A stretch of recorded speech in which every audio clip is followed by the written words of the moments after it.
the threat of Chinese operations inside the U.S. is becoming more clear by the hour. Only days after the DOJ announced arrests connected to a secret Chinese police station in New York, we are learning there could be more. Similar offices have been reported across North America, some in the heart of our country, most in communities with critics of the Chinese Communist Party. Correspondent Evan Lambert is live. Evan, we're learning more about where these have been located and how aggressive China is becoming.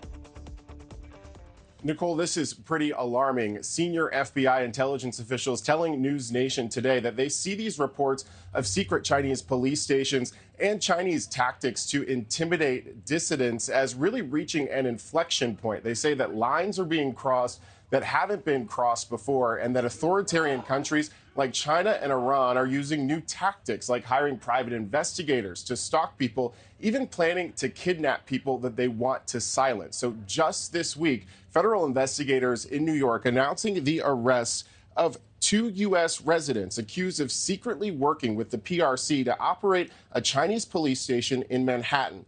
Now, a Spanish-based human rights group, Safeguard Defenders, says there are more than 100 of these Chinese outposts in 53 countries across the globe. Here in the U.S., the group saying China has opened the police stations. Think of them more like spy offices in L.A., San Francisco, Houston, undisclosed cities in Nebraska and Minnesota, and New York City. The one connected to this week's charges closed after the FBI started investigating last year. So FBI officials would not confirm the existence of others of these police stations here in the U.S., saying that they can't comment on ongoing investigations. But they do say that one in New York that was operating in New York had a very specific goal, and that was to intimidate China's opponents here in the U.S. Some people living right by the one in Manhattan say they had no idea that it was operating, but frankly, they are not surprised.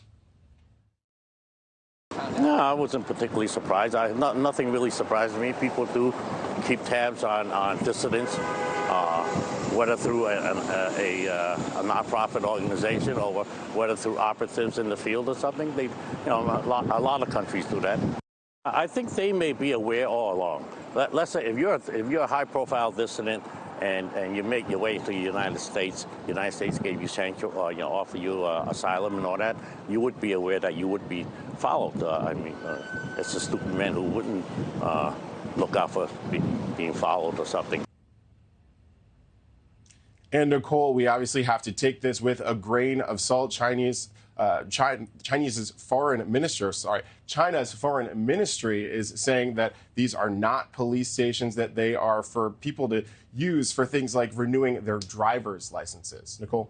Okay, Evan, thank you. Thank you for watching. Go to newsnationnow.com to find NewsNation on your television provider. And don't forget to click the red subscribe button below to get more of NewsNation's fact-driven, unbiased coverage.